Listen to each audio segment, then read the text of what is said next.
गुरु रूप सत्संग जियो गज बज के फतेह बुलाओ जी। वाहिगुरू जी का खालसा वाहिगुरू जी की फतेह।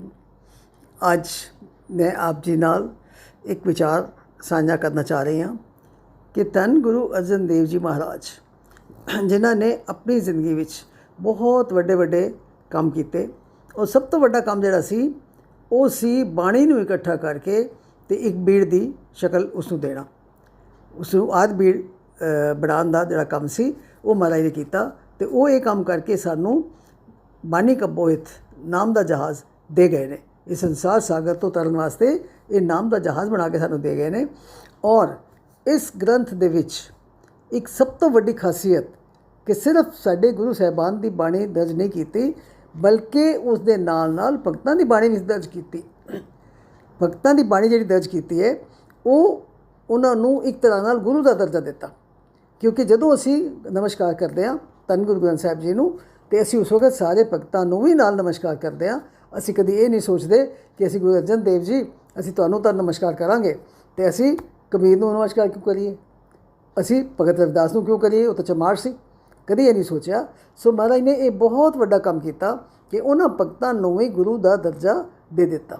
सो उन्हां भगतां दे विचों एक एक भगत का जीवन जदों असीं पढ़ते हैं, जदों वाचते हैं तो सानूं समझ आती है कि उन्हां दी एक विचारधारा साडे गुरु साहिबान दे नाल बिल्कुल मिलती सी, 100% मिलती सी।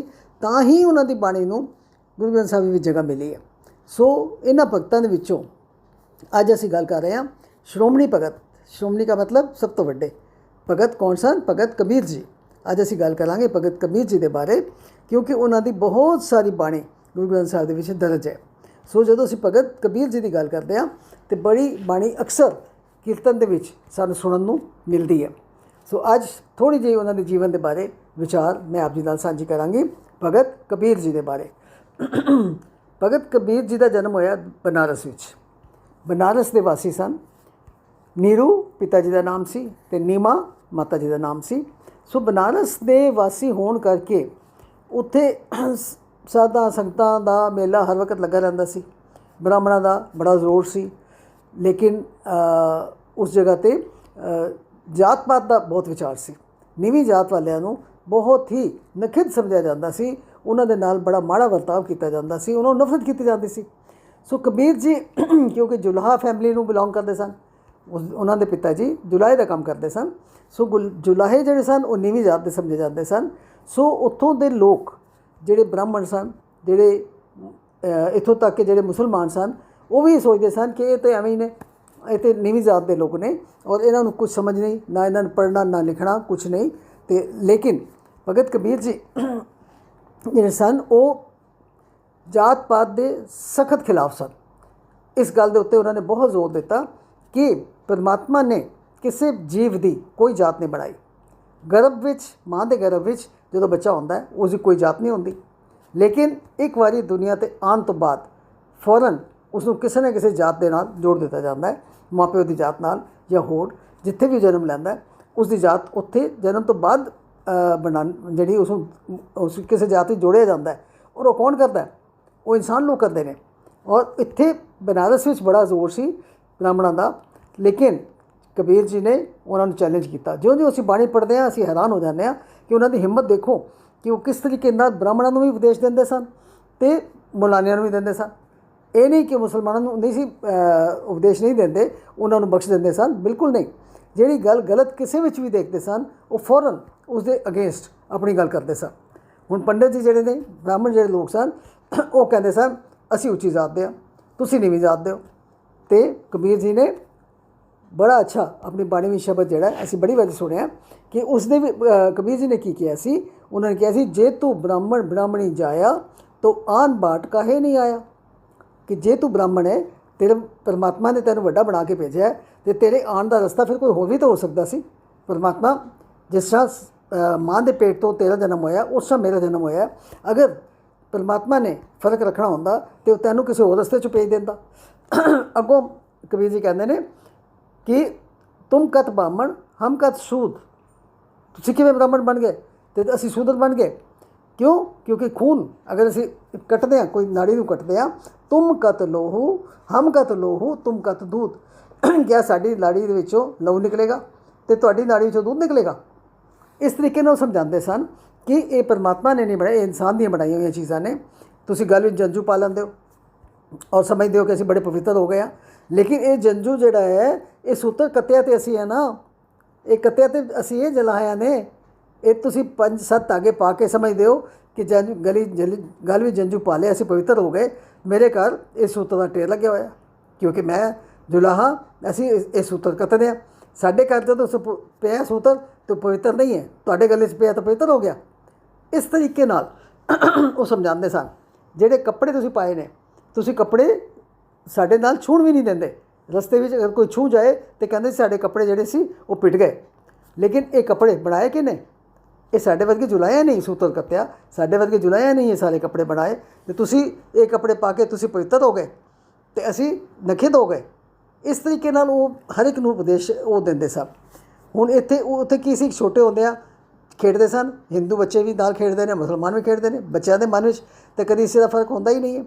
इसी तरह जिहड़े आस पास के लोग सन वो गंगा इशनान करन जाते सन तो कबीर जी भी गंगा इशनान करन चले जाते। फिर गंगा तो पानी लिया के तो वो अपना चौका लिपते सन। कबीर जी ने भी अपना चौका लिपना शुरू कर दिता तो उन्होंने गुरु उतारिया, किसनूं? रामानंद नूं गुरु उतार लिया। तो एक इशनान करके एक बार गुरु रामानंद जी आ रहे सन तो कबीर जी रस्ते लेट गए। जब लेट गए तो पैर जिहड़े सी वो टकराए, भगत रामानंद दे पैर जो टकराए तो उन्होंने कहा उठ भाई उठ, राम राम जप, उठ राम राम जप। वो गल जिहड़ी सी ऐसी पल्ले बन्नी कबीर जी ने कि राम राम राम राम राम राम जपदे जपदे जपदे की हो गए? राम रूप हो गए। राम कबीरा एक भय है कोई न सके पछानी। आखिर वो राम रूप ही हो गए। और उन्होंने पखंड के विरोध एक तरह का अभियान चलाया सी कि जिहड़ी भी चीज़ उन्होंने लगती सी कि पखंड है उस दे विरोध बोलते सन। वो घर वाले परेशान सन। माता उन्होंने कहती सी इसने तो मल फड़ ली, ये तो सिर मुन्ने साधुओं के पिछे लग गया, इन्हें साडा घर बर्बाद कर दिता, बुनना तन्ना तो छड़ दिता। तो ये जिहड़े साधु ने इसनूं खराब कर रहे हैं। ये साधुओं नूं तो लोग रोटियां दे देंगे, वो तो रोटियां खा लैणगे तो असीं पुजे हुए दाने खा के गुजारा करांगे। पत्नी अपनी जगह पर परेशान सी। पत्नी कहती असीं मुसलमान तो ये सारा दिन राम राम जपदा, ये तो काफर बन गया। हुण मापे ने सोचा कि इसकी सुन्नत करवाई जाए। मुसलमानों के सुन्नत करवानी बहुत ज़रूरी है। सो उसने कहा कि सुन्नत करानी है, पर यह तो राम राम जपदा है। हुण असीं की करिए? हुण कबीर जी ने मना कर दिता कि मैं सुन्नत नहीं करानी। जे सुन्नत कराने दे नाल मुक्ति हो सकती होवे तो फिर मेरी सुन्नत तो करा दोगे तुसीं, पर औरत का की होएगा? आदमी तो सुन्नत करा लैणगे तो औरतों का की होएगा? और औरत की है अर्धांगिनी, अद्धा शरीर। इसका मतलब अद्धा शरीर तो मुक्त हो जाएगा तो अद्धा शरीर जिहड़ा है वो नरका में जाएगा। इस करके तुहाडी जो सुन्नत है वो बिल्कुल मैनू मंजूर नहीं है, मैं नहीं करानी। हुण मौलवी नूं कहंदे ने, मौलवी नूं सवाल जवाब कीते कि तुसीं रोज़े रखदे हो, अपने सोचते हो कि असी पूरा महीना रोज़े रख के असी खुदा नूं खुश कर रहे हैं, साडे रोज़े रखण नाल खुदा बहुत खुश हो जाएगा। पर रोज़े तो रखते हो लेकिन उस तो बाद की होंदा है कि जीव के स्वाद वास्ते जीव हत्या कर दो, जीवां नूं मार मार के। और बकरीद वाले दिन की करते हो? खुशियां मनाते हो, मांस खाते हो, लोगों को मांस एक दूसरे को मांस गिफ्ट करते हैं, वंडते हैं। सो वो उन्होंने मौलाने नूं यही कहा कि ये जो तुसीं काम करते हो परमात्मा इहदे नाल खुश होने वाला नहीं है। परमात्मा नूं खुश करने वास्ते उसका नाम जपना पएगा। सो इहो जिहियां सारियां गल्लां वो ब्राह्मणां नूं भी टोकदे सन ते मौलानिਆਂ नूं भी टोकदे सन। हुण की होया? हुण लोकां ने उतो बादशाह जिहड़ा सी सिकंदर लोधी उसनूं शिकायत कर दित्ती कि कबीर देखो साडे धर्म तो उल्टा प्रचार करता है तो मुसलमान सी, ये उल्टा प्रचार करता है। सो इसनूं सज़ा दी जाए। सो सज़ा की दी गई? उसने कहा सिकंदर लोधी ने कि एक हाथी नूं शराब पिलाई जाए, मस्त हाथी के सामने संगलों नाल जंजीरां नाल बन के इसनूं सुट दो कबीर नूं, तो अपने आप हाथी जिहड़ा उसनूं खा जाएगा। सो हाथी ने बिल्कुल कुछ नहीं किया, उसने उल्टा नमस्कार की और कबीर नूं कुछ भी किसी तरह की भी तकलीफ उस हाथी ने नहीं दी। वो सिकंदर लोधी भी हैरान हो गया कि ये की होया। हुण ये करो कि इस तरह जंजीरां नाल बन्निया होया कबीर जिहड़ा है इसनूं गंगा भी सुट दो। गंगा भी सुट दिता गया। लहरां ने इतनी तेज़ लहरां आईयां कि लहरां ने सारे संगल तोड़ दिते तो कबीर लोगों ने देखा कि कबीर तो किनारे बैठा है और मिर्गशाला के उपर बैठा है। क्योंकि परमात्मा तो भगतां की हमेशा ही रक्षा करता है। जुग जुग भगत पाया पैज रखता आया राम राजे। भगत कबीर जी दे विच इतनी जुरत, इतनी हिम्मत सी कि उन्होंने कभी भी इस गल का लिहाज नहीं किया कि मैं हिंदुओं को कुछ नहीं कहना या मैं मुसलमानों को कुछ नहीं कहना। जिथे भी जी चीज़ उन्होंने गलत लगती सी उसको टोकते सन और उस गल वास्ते वो मना करते सन। जात पात के सख्त विरोध सन, पखंडा के सख्त विरोध सन और परमात्मा के नाल लिव उन्होंने हमेशा लगी रहती सी, काम करते रहते सी। अंदरों आत्मा जी सी परमात्मा हथ कारवाल ते चित्त निरंकार वाल। सो असी गल इत्थे कर रहे सी कि लोगों की शिकायत उत्ते उन्होंने गंगा दे विच सुट दिता गया, लेकिन गंगा दी लहरां ने भी देखो, लहरां ने सारिया जंजीरां तोड़ दित्तियां और उन्होंने किनारे ते पहुँचा दिता। और लोग हैरान हो गए कि असी तो सोचा सी गंगा भी डूब के मर जाएगा, लेकिन ये तो मृगशाला बिछी हुई है, उत्ते बैठ के परमात्मा का नाम लै रहे हैं। और देखो उन्होंने परमात्मा जो हमेशा भगतां की रक्षा करता है। और कबीर जी की आदत सी कि वो रब दे नाल सीधियां गल्लां करते सन। इस तरह उन्होंने बाणी सन लगता है इस आमने सामने बैठ के वो गल कर रहे होंगे ने। असी अक्सर असी आरती जदों करते हैं तो आरती दे विच असी शब्द पढ़ने हैं, भूखे भगत न कीजे, भूखे भगत न कीजे ये माला अपनी लीजे। होया कि एक दिन भगत साधु कुछ उन्होंने घर आ गए और गरीबी तो है ही सी, खाण पीण को कुछ नहीं सी। तो उन्होंने बड़ा बुरा लग्या कि इस वक्त मैं किसी को कुछ खिला नहीं सकता। सो उन्होंने जो शब्द उचारिया तो उन्होंने ये कहा कि मैं जे तू मैनू नहीं देगा, हे परमात्मा जे तू मैनू देगा नहीं देगा तो मैं मंग लाँगा, मैं शर्मावांगा नहीं, मैं मंग लाँगा, लेकिन मैं लालच नहीं कराँगा, लालच नहीं कराँगा, उतना ही मंगांगा जितना मैनू चाहिए। भूखे भगत न कीजे वाला शब्द मैं लंबा शब्द है, लेकिन बड़ी बारी सुनिया कि उस दे विच उन्होंने सारिया चीज़ां मंग लियां, उतनियां चीज़ां मंगियां जिहदी उन्होंने लोड़ है। तो अखीर ते की कहंदे ने, मैं ना ही कीता लभो, लब दा मतलब लालच, मैं लालच नहीं किया, मैनू जिहड़ी लोड़ दी चीज़ां ने परमात्मा वो तो मैं तेरे कोल मंगणियां ही ने। सो उन्हां दी बाणी बिल्कुल इस तरह सी कि जिवें आमने सामने परमात्मा दे नाल उन्हां दियां गल्लां जिहड़ियां ने वो हो रही ने। सो इस तरह जो जो असीं बाणी पढ़ने तो सानूं पता लगता है कि कितने गरीब घर दे विच होके, कितने मुसलमान होके हिंदुआं नूं भी टोकदे ने और सारिਆਂ ਨੂੰ सुधारन की कोशिश करते हैं। और इतनी सारी बाणी उन्हां दी बाणी जिहड़ी है वो गुरु ग्रंथ साहिब दी दर्ज है। गुरु महाराज ने उन्होंने अपनी गोदी 'च बिठाया, उन्होंने अपने बराबर का दर्जा दिता है। जदों असीं उन्हां दी बाणी पढ़ने असीं हैरान हो जाते हैं कि इतना ज्ञान वो किहड़े स्कूल च पढ़ते सन, वो किहड़े कॉलेज च गए सन, उन्होंने किहड़ी यूनिवर्सिटी तो कोई डिग्री लई सी।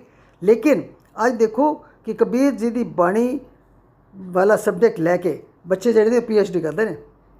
बच्चे PhD वास्ते जदों करते हैं तो वो टॉपिक लैंदे ने भगत कबीर जी। तो उन्होंने बाणी वो अनपढ़ सन, किसी स्कूल कॉलेज नहीं पढ़े, लेकिन उन्होंने बाणी में इतनी गहरा ज्ञान, इतनी खरियां खरियां गल्लां जिहड़ियां उन्होंने कीतियां ने। और बिल्कुल लगता है इस तरह कि परमात्मा के नाल सामने गल्लां कर रहे हैं। सो उन्होंने बाणी के उत्ते लोग PhD कर रहे हैं। और उन्होंने इन्नी हिम्मत, इन्नी जुरत उन्होंने कित्थों आ गई सी? ये ज्ञान अलाही ज्ञान सी उन्होंने अंदर, परमात्मा वालों ही ये जिहड़ा सी ज्ञान उन्होंने परमात्मा वालों मिलिया होया सी। हुण की होया कि एक अंत समा आ गया, लग्या कि हुण मेरा अंत समा आ गया। और उस वक्त बनारस दे विच एक गल बड़ी प्रचलित ब्राह्मणों ने की हुई सी कि जिहड़ा बनारस में मरेगा वो तो स्वर्गां नूं जाएगा, तो जिहड़ा मगहर में मरेगा वो नरकां नूं जाएगा। मगहर एक होर शहर है बनारस के नेड़े, एक होर जगह है। सो जिहड़ा मगहर में मरेगा वो सीधा नरकां नूं जाएगा। ये उन्होंने प्रचार किया होया सी। सो कबीर ने कहा कि ठीक है, मैं तो फिर मगहर ही जावांगा। इन्होंने अंत समा नेड़े जान के, अपना अंत समा नेड़े जान के समझा कि मेरा हुण अंत समा आने वाला है, तो वो चले गए मगहर चले गए। और उन्होंने बाणी में भी इस गल का रैफरेंस मिलता है कि काशी और मगहर एक बराबर है, जिथे मौत आनी उत्थे आनी है। शहर के बदलन नाल, जगह के बदलन नाल स्वर्ग ते नरक दा कित्थों मतलब आ गया? सो इस तरीके नाल लोगों के वहमां भरमां नूं कढ़दे सन।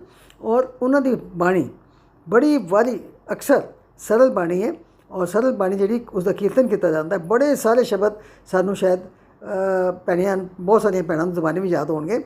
और जोड़ा भी शब्द असीं पढ़ते हैं सानू लगता है कि बड़ी बारी सुनिया होया, क्योंकि बड़े पॉपूलर ने। उन्होंने बाणी जी बड़ी पॉपूलर है। बहुत सारे रागां में अलग अलग उन्होंने बाणी है, अलग अलग उन्होंने बाणी जी बहुत सारे रागां में है। और फिर उस तो बाद जो सहज पाठ करते हैं तो अखीर ते आ जाता श्लोक भगत कबीर के। और वो 243 श्लोक जोड़े ने, एक एक श्लोक जोड़ा ज्ञान का भरिया होया। ਔਰ ਉਸ ਤੋਂ ਇਲਾਵਾ ਬਾਕੀ ਜਿਹੜੀ ਉਹਨਾਂ ਦੀ ਬਾਣੀ ਹੈ ਉਹ ਸਭ ਰਾਗਾਂ ਵਿੱਚ ਵੰਡੀ ਹੋਈ ਹੈ। ਇੱਥੇ ਮੈਂ 1 ਮਿੰਟ ਰੁਕ ਕੇ ਤੇ ਅੱਜ ਦਾ ਸਵਾਲ ਪੁੱਛਣਾ ਚਾਹਾਂਗੀ ਕਿ ਅਕਸਰ ਆਰਤੀ ਵਿੱਚ ਅਸੀਂ ਸ਼ਬਦ ਪੜ੍ਹਦੇ ਹਾਂ, ਭੂਖੇ ਭਗਤ ਨਾ ਕੀਜੇ, ਇਹ ਮਾਲਾ ਆਪਣੀ ਲੀਜੇ, ਇਹ ਸਭ ਨੂੰ ਯਾਦ, ਸ਼ਾਇਦ ਜ਼ਬਾਨੀ ਵੀ ਯਾਦ ਹੋਏਗਾ। ਤੁਸੀਂ ਮੈਨੂੰ ਇਹ ਦੱਸਣਾ ਹੈ ਕਿ ਇਹ ਸ਼ਬਦ ਕਿਹੜੇ ਰਾਗ ਵਿੱਚ ਹੈ। ਇਹ ਸ਼ਬਦ ਸ਼ਲੋਕਾਂ ਵਿੱਚ ਨਹੀਂ ਹੈ, ਇਹ ਸ਼ਬਦ ਕਿਹੜੇ ਰਾਗ ਵਿੱਚ ਹੈ। ਤੁਸੀਂ ਮੈਨੂੰ ਇਸ ਗੱਲ ਦਾ ਜਵਾਬ ਦੇਣਾ। ਭੂਖੇ ਭਗਤ ਨਾ ਕੀਜੇ, ਇਹ ਮਾਲਾ ਆਪਣੀ ਲੀਜੇ, ਇਹ ਸ਼ਬਦ ਕਿਹੜੇ ਰਾਗ ਵਿੱਚ ਹੈ। ਸੋ ਅਗਰ ਅਸੀਂ ज़्यादा समा तो नहीं होता क्योंकि श्लोक तो है ने 243, अगर एक एक श्लोक की विचार करने लगो तो पूरा साल ही निकल जाएगा। लेकिन नमूने के तौर पर 2-3 श्लोकों की गल मैं तुहाडे नाल जरूर करना चाहांगी कि जिहड़ा भी श्लोक असीं पढ़दे हां वो सानूं लगदा कि बिल्कुल ट्रुथ, रियलिटी, सच्चाई ते खड़ा है। हुण इत्थे देखो कबीर जी की कहंदे ने, वो कहंदे ने जिस मरने ते जग डरे मेरे मन आनंद, मरने ही ते पाइए पूरन परमानंद। कि ਜਿਹੜੇ ਲੋਕੀ ਡਰਦੇ ਨੇ ਮੌਤ ਤੋਂ, ਮੈਂ ਤਾਂ ਕੋਈ ਨਹੀਂ ਡਰਦਾ, ਮੈਂ ਨਹੀਂ ਡਰਦਾ, ਮੈਂ ਖੁਸ਼ ਹਾਂ। ਕਿਉਂ ਖੁਸ਼ ਹਾਂ? ਮਰਨੇ ਹੀ ਤੇ ਪਾਈਏ ਪੂਰਨ ਪਰਮਾਨੰਦ, ਪਰਮਾਤਮਾ ਦੀ ਪ੍ਰਾਪਤੀ, ਪਰਮਾਤਮਾ ਨਾਲ ਮੇਲ ਕਦੋਂ ਹੋਏਗਾ? ਜਦੋਂ ਅਸੀਂ ਇਸ ਦੁਨੀਆ ਤੋਂ ਚਲੇ ਜਾਵਾਂਗੇ। ਇਸ ਦੁਨੀਆ ਤੋਂ ਜਾਣਾ ਔਰ ਜਾਣਾ ਜ਼ਰੂਰੀ ਹੈ, ਇਹ ਇੱਕ ਅਟਲ ਸੱਚਾਈ ਹੈ। ਹੁਣ ਕੋਈ ਹੋਰ ਸ਼ਲੋਕ ਲੈ ਲਈਏ। ਉਸ ਸ਼ਲੋਕ ਵਿੱਚ ਮਹਾਰਾਜ ਉਸ ਕਬੀਰ ਸਾਹਿਬ ਕੀ ਕਹਿ ਰਹੇ ਨੇ? कबीर गर्भ न कीजिए ऊंचा देख आवास, आज कल पोए लेटना ऊपर जामे कास।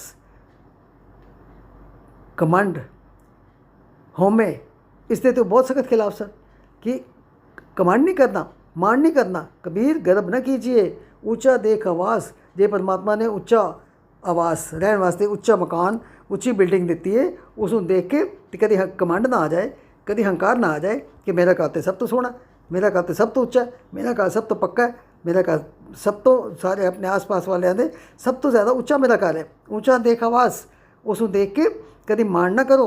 क्यों? आज काल पोए लेटना ऊपर जामे कास। कि आखिर अंत की होना है? सब ने, उच्चे घर वाले ने, नीवें घर वाले ने, चुग्गी वाले ने, आखिर की होएगा? मौत तो बाद कितने लेटना? जमीन के उत्ते। आखिर पोए लेटना, जमीन के उत्ते लेटना और ऊपर जामे कास। मुसलमान सन ना तो उन्होंने दफनाया जाता सी, तो जो दफना दिता जाता सी कबरां दे विच, तो उस बाद की होंदा सी? कुछ चਿਰ बाद देखो तो उत्ते कास जमया होंदा सी। सो इत्थे यही कह रहे हैं कि गर्भ ना कीजिए ऊंचा देख आवास, आज कल पोए लेटना ऊपर जामे कास। गर्भ के उत्ते, हंकार के उत्ते तो बड़े सारे श्लोक ने जिहड़े कबीर जी ने लिखे ने। एक होर श्लोक विच कहंदे ने, कबीर गर्भ ना कीजिए रंक न हसीए कोए, अजो सुनाव समुद्र में क्या जाना क्या होए। कि किसी गरीब नू, मजबूर नू देख के कभी हसो ना। गर्भ ना कीजिए रंक न हसीए कोए, रंक का मतलब गरीब। किसी गरीब नू देख के हसना नहीं चाहिए। क्यों नहीं हसना चाहिए?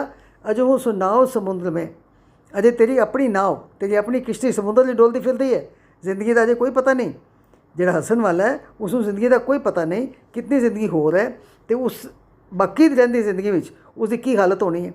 जे अज वो गरीब उत्ते हस रहा है, लेकिन परमात्मा के काम नूं वो नहीं जान रहा कि परमात्मा का की काम है। धरती ते आकाश चढ़ावे, चढ़े आकाश गिरावे, पेखारी ते राज करावे, राजा ते पेखारी। कि परमात्मा जिहड़ा है वो एक मिनट दे विच राजे नूं पेखारी बना सकता है, पेखारी नूं राजा बना सकता है।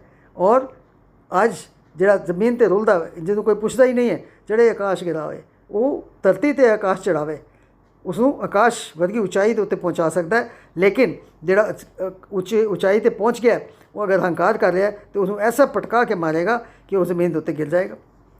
चढ़े आकाश गिरावे। सो उस परमात्मा दे कम्मां दा कोई पता नहीं। ये इंसान तेरी जिंदगी का कोई अजे पता नहीं। अजे उस नाव समुद्र में तेरी कड़ी ज़िंदगी खत्म हो गई है, अजे तेरी ज़िंदगी का कोई पता नहीं तेरा कितना जीवन रह गया और उस जीवन में तेरे नाल की होने वाला है। इस करके किसी गरीब नूं वेख के हसना, उसका मजाक उड़ाना, ये बिल्कुल गलत है। कबीर गर्भ न कीजिए रंक न हसीए कोए, अजो सुनाव समुद्र में क्या जाना क्या होए। हमेशा सोचो कि अगे की होने वाला है, पता नहीं मेरा को की हाल होना है। अज राजा जो राजा उसनूं भिखारी बना देगा, जो भिखारी उसनूं राजा बना देगा। ये परमात्मा के हाथ है। सो उहदे कोल डर के रहो, उसके पाने में रहो और कभी भी किसी गरीब का मजाक नहीं उड़ाना, कभी किसी गरीब का उत्ते हसना नहीं। सो इस तरीके नाल असीं अगर उन्होंने बाणी नूं थोड़ा विचारीए, पढ़ीए, बड़ी सरल बाणी है। वैसे कबीर जी की बाणी जी है बहुत सरल है, वो ज़्यादा औखे वर्ड्स जो नहीं आते, लेकिन ज्ञान बड़ा गूढ़ा है। ਬਾਣੀ ਸਰਲ ਹੈ, ਲੇਕਿਨ ਇੱਕ ਇੱਕ ਸ਼ਲੋਕ ਦੇ ਵਿੱਚ ਕਿਤਨਾ ਗੂੜ ਗਿਆਨ ਹੈ ਕਿ ਅਗਰ ਉਸਦੀ ਵਿਆਖਿਆ ਕਰਨ ਲੱਗੀਏ, ਉਸ ਨੂੰ ਸਮਝਣ ਲੱਗੀਏ, ਉਸ ਨੂੰ ਵਿਚਾਰ ਕਰਨ ਲੱਗੀਏ ਤਾਂ ਕਈ ਸਾਲ ਹੀ ਨਿਕਲ ਜਾਣਗੇ, ਕਿਉਂਕਿ ਬਹੁਤ ਸਾਰੇ ਸ਼ਲੋਕ ਨੇ, ਬਹੁਤ ਸਾਰੀ ਬਾਣੀ ਹੈ। ਸੋ ਇਤਨਾ ਸਮਾਂ ਨਹੀਂ ਹੈ ਕਿ ਅੱਜ ਸ਼ਲੋਕਾਂ ਦੀ ਵਿਚਾਰ ਅਸੀਂ ਕਰ ਸਕੀਏ, ਲੇਕਿਨ ਅਕਸਰ ਸਾਨੂੰ ਸੁਣਨ ਦੇ ਮਿਲਦੇ ਨੇ। ਕੀਰਤਨ ਵਿੱਚ ਬਹੁਤ ਸਾਰੇ ਸ਼ਲੋਕ ਜਿਹੜੇ ਨੇ ਉਹ ਸੁਣਨ ਨੂੰ ਮਿਲਦੇ ਨੇ। ਸੋ ਧਿਆਨ ਨਾਲ ਸੁਣੀਏ ਔਰ ਜੋ ਕੁਛ ਉਹ ਕਹਿ ਰਹੇ ਨੇ ਉਸ ਨੂੰ ਸੁਣੀਏ ਅਤੇ ਫਿਰ ਉਸ ਨੂੰ ਵਿਚਾਰੀਏ, ਫਿਰ ਉਸ ਨੂੰ ਮੰਨੀਏ ਅਤੇ ਆਪਣੇ ਅੰਦਰ ਵਸਾਈਏ। ਤਾਂ ਹੀ ਬਾਣੀ ਪੜ੍ਹਨ ਦਾ ਫਾਇਦਾ ਹੈ, ਤਾਂ ਹੀ ਫਾਇਦਾ ਹੈ ਜੇ ਅਸੀਂ ਪੜ੍ਹ ਕੇ ਸਮਝ ਕੇ ਆਪਣੇ ਮਨ ਦੇ ਅੰਦਰ ਵਸਾਣੀ ਹੈ। ਸੋ ਅੱਜ ਬਹੁਤ ਥੋੜ੍ਹੇ ਸਮੇਂ ਦੇ ਵਿੱਚ ਬਿਲਕੁਲ ਹਲਕੀ ਫੁਲਕੀ ਥੋੜ੍ਹੀ ਜਿਹੀ ਵਿਚਾਰ ਕੀਤੀ ਹੈ ਭਗਤ ਕਬੀਰ ਜੀ ਦੇ ਜੀਵਨ ਦੀ। ਸੋ ਇਸੇ ਤਰ੍ਹਾਂ ਜਿਉਂ ਮੌਕਾ ਲੱਗੇਗਾ ਬਾਕੀ ਭਗਤਾਂ ਦੇ ਜੀਵਨ ਬਾਰੇ ਵੀ ਥੋੜ੍ਹੀ ਵਿਚਾਰ ਆਪ ਜੀ ਨਾਲ ਸਾਂਝੀ ਕੀਤੀ ਜਾਏਗੀ। ਸੋ ਅੱਜ ਦੇ ਪ੍ਰੋਗਰਾਮ ਦੀ ਇੱਥੇ ਸਮਾਪਤੀ ਹੈ ਜੀ। ਭੁੱਲਾਂ ਚੁੱਕਾਂ ਦੀ ਖਿਮਾ। ਵਾਹਿਗੁਰੂ ਜੀ ਕਾ ਖਾਲਸਾ, ਵਾਹਿਗੁਰੂ ਜੀ ਕੀ ਫਤਿਹ।